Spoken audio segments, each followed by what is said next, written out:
आता एका महिन्यानेच तो येणार. फोन वगैरे अलाउड नाही, त्यामुळे फोनवर सुद्धा बोलू शकत नाही. पण जवळच आहे इथं, तरी सुद्धा भेटू शकत नाही आपण.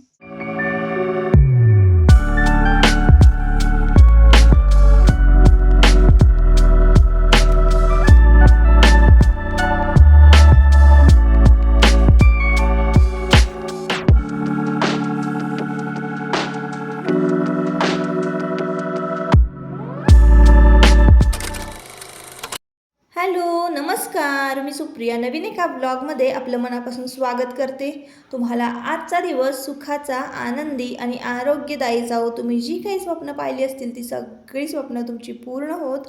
त्याचबरोबर शुभ सकाळ सर्वांना. सकाळची वेळ आहे आणि आजचा वार आहे शुक्रवार.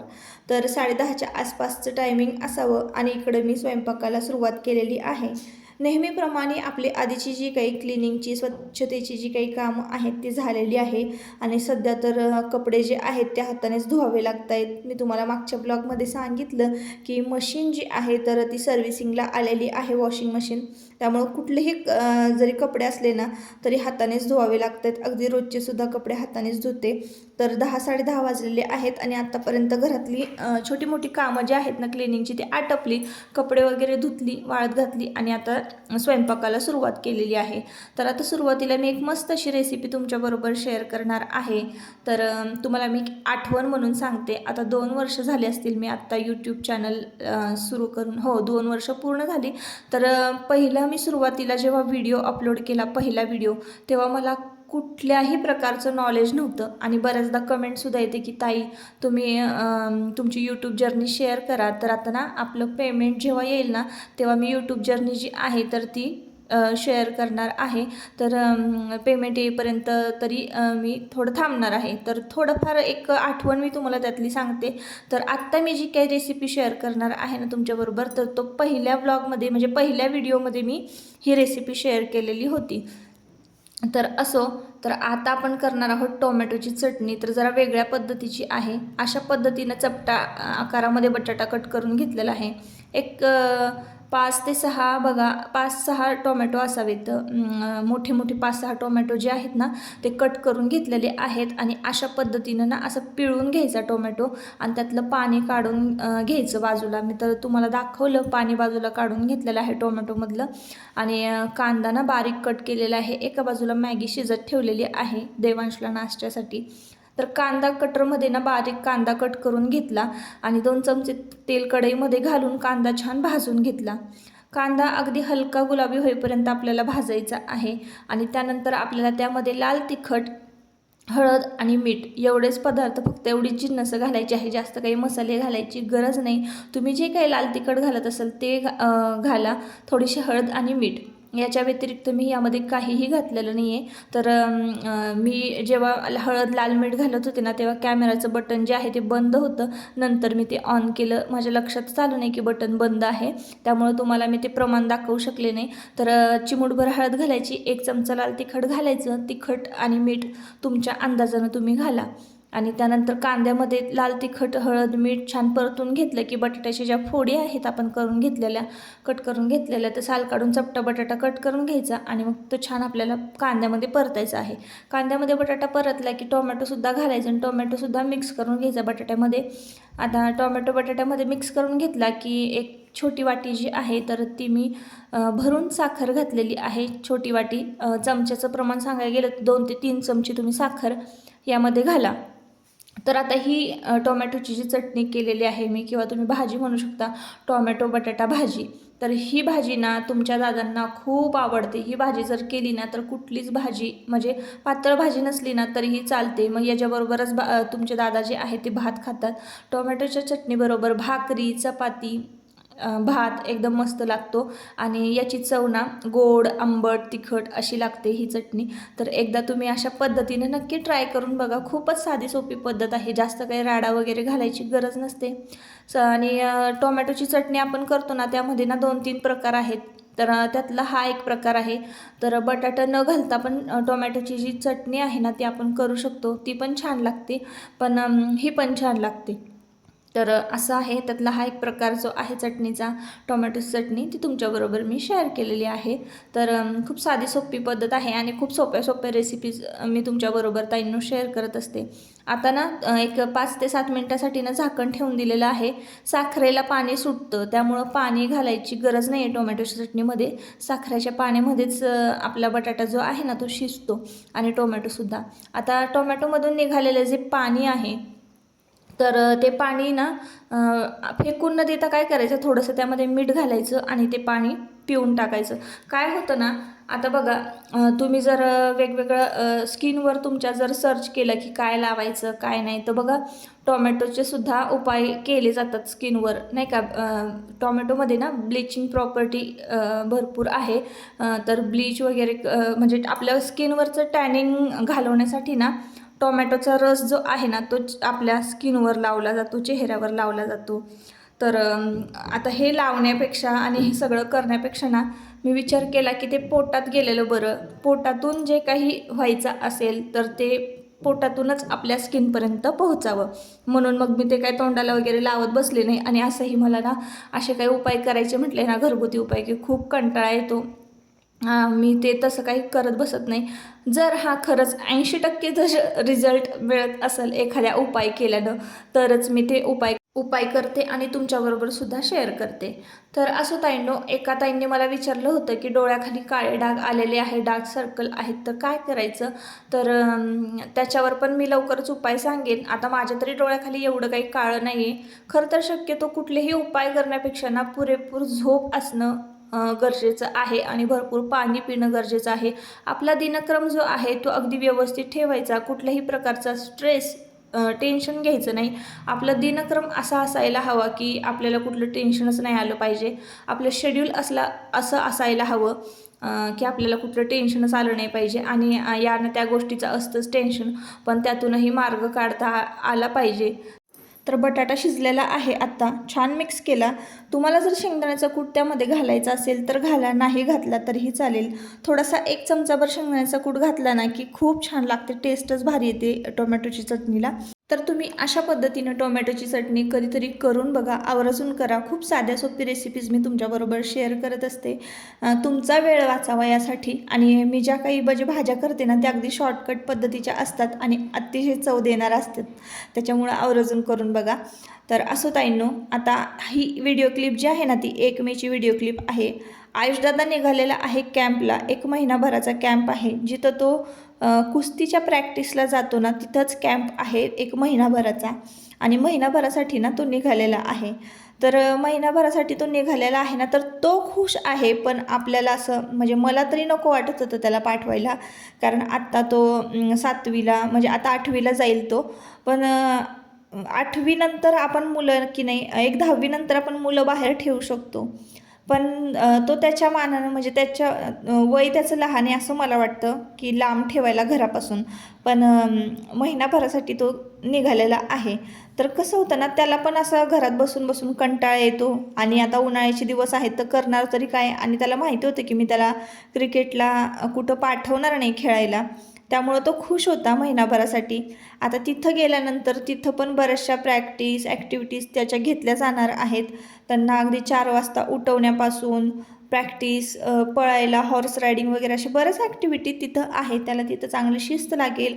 आणि महत्त्वाचं म्हणजे म्हणजे स्क्रीनच नसणार आहे तिथं. इथं जसं टी व्ही बघत बसतो ना तसं तिथं स्क्रीनच नसणार आहे. मोबाईलपासून लांब, स्क्रीनपासून लांब मुलं राहणार आहे. हे एक खूप महत्त्वाची गोष्ट आहे ह्या कॅम्पमधली. तर असो, तो गेला. पण मला अजिबात म्हणजे असं करमत नव्हतं बघा ताईंनो. कसं असतं ना, आता तुम्हाला सांगते, मुलं जेव्हा लहान असतात ना तेव्हा प्रत्येक आईचं मी तुम्हाला सांगते इथं की मुलं लहान असतात ना तर मुलं आणि कुटुंब, नवरा, घर हे सगळं एका बाईचं विश्व असतं. आणि त्या विश्वात ना ती रमलेली असते. तिला कुठंही जावंसं वाटत नाही, हे घर सोडून म्हणा किंवा हे तिचं जग सोडून.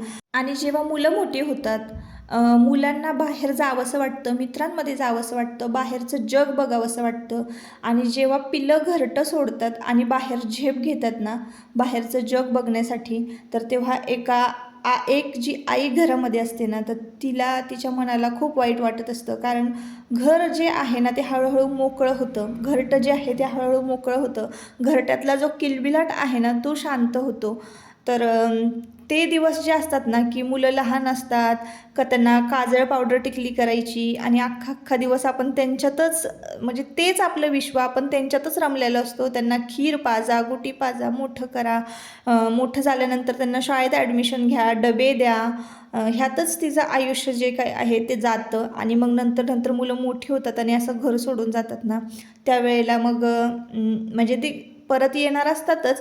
पण काहींचं कसं असतं, मी बघितलेलं आहे की मोठी झाल्यानंतर जे जॉबला गेलेली आहेत ते तिकडंच स्थायिक झालेली आहेत परदेशात, अशा सगळ्या गोष्टी असतात. तर त्या पॅरेंट्सची म्हणजे त्या आईवडिलांची काय अवस्था असेल तर शब्दात नाही सांगू शकत, अशा सगळ्या गोष्टी असतात.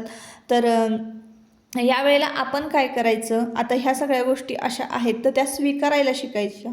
कुठल्याही गोष्टी ना स्वीकारायला आधी शिकायच्या. आता मुलं मोठी झालेली आहेत, त्यांना आता आपली गरज नाही आणि तेच जुन्या ज्या आठवणी आहेत ना, त्या कवटाळून ठेवण्यापेक्षा त्या तिथल्या तिथंच आठवणी म्हणून आपण फक्त ठेवायच्या. ते सतत सतत आपण आठवत बसायचं नाही. म्हणजे काही ज्या लेडीज आहेत, वयस्कर लेडीज ज्या आहेत ना, त्यासुद्धा आपलं चॅनल बघतात. त्यांना या व्हिडिओच्या माध्यमातून मी एवढंच सांगेन की तुमची जी मुलं मोठी झालेली आहेत, तर त्यांच्या ज्या काही लहानपणीच्या आठवणी आहेत त्या तेवढ्यापुरता आठवायच्या.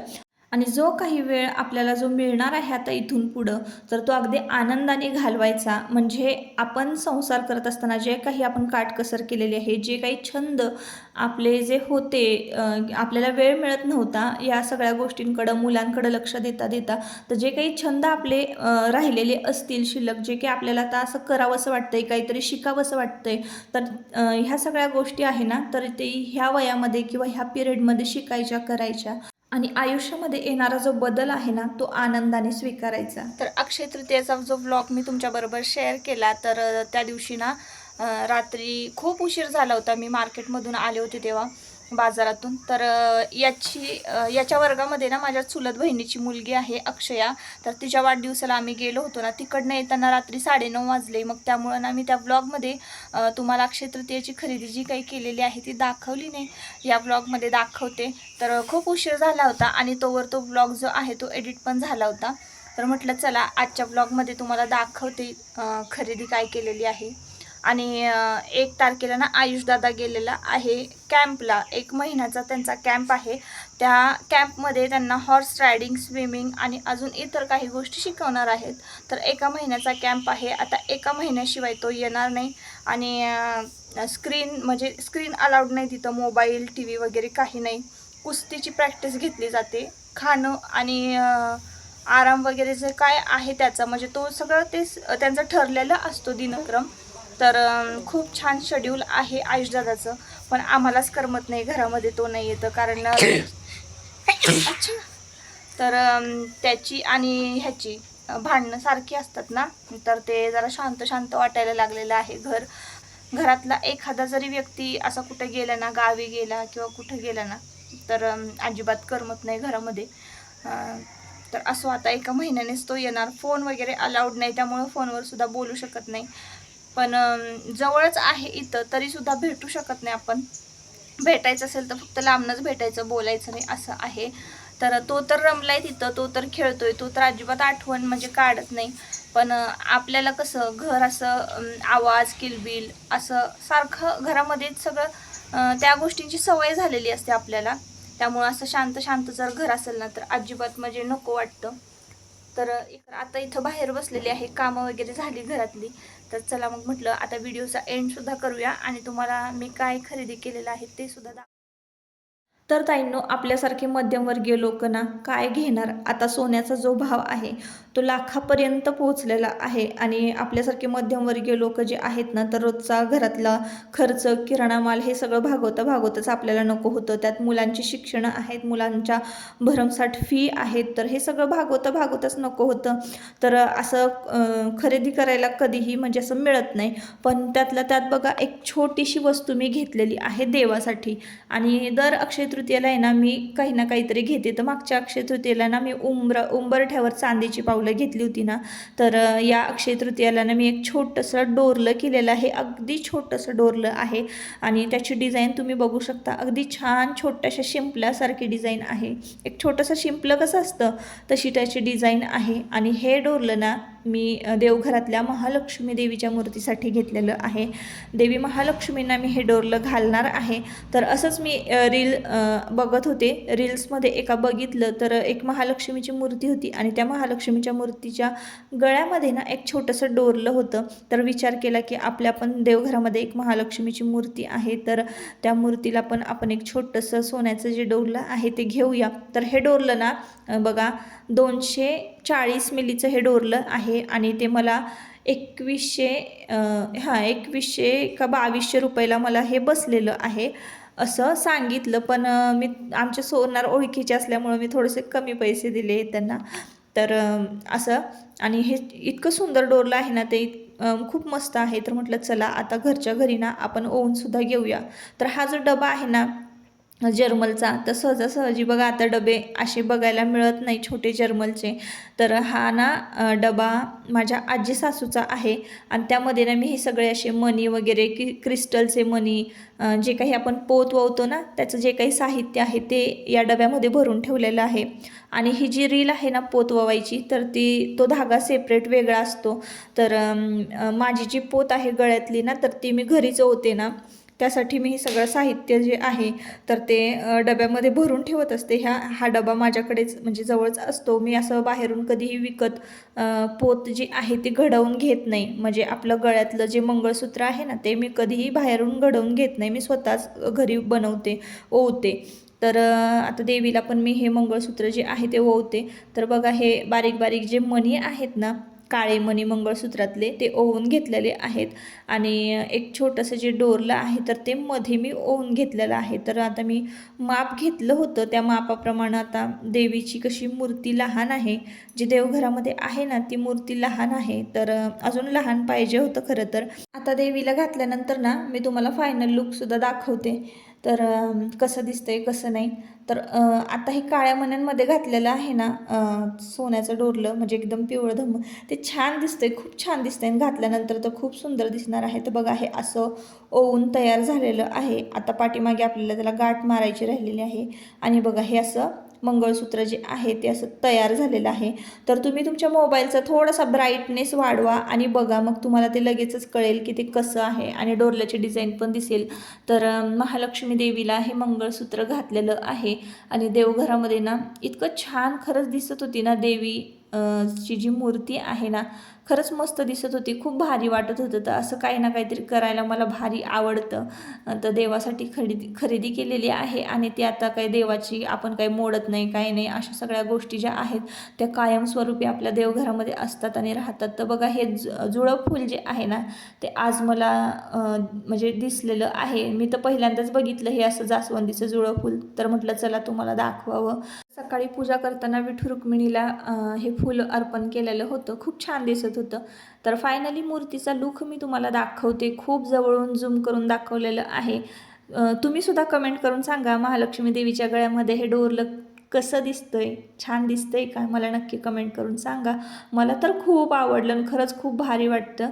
तर असो, अशी होती आमची अक्षय तृतीयाची खरेदी. आता आजच्या ब्लॉगचा मी इथंच शेवट करते. तुम्हाला जर आजचा ब्लॉग आवडला असेल तर नक्की आपल्या चॅनलला सबस्क्राईब करा आणि व्हिडिओला एक लाईक करा. Bye bye.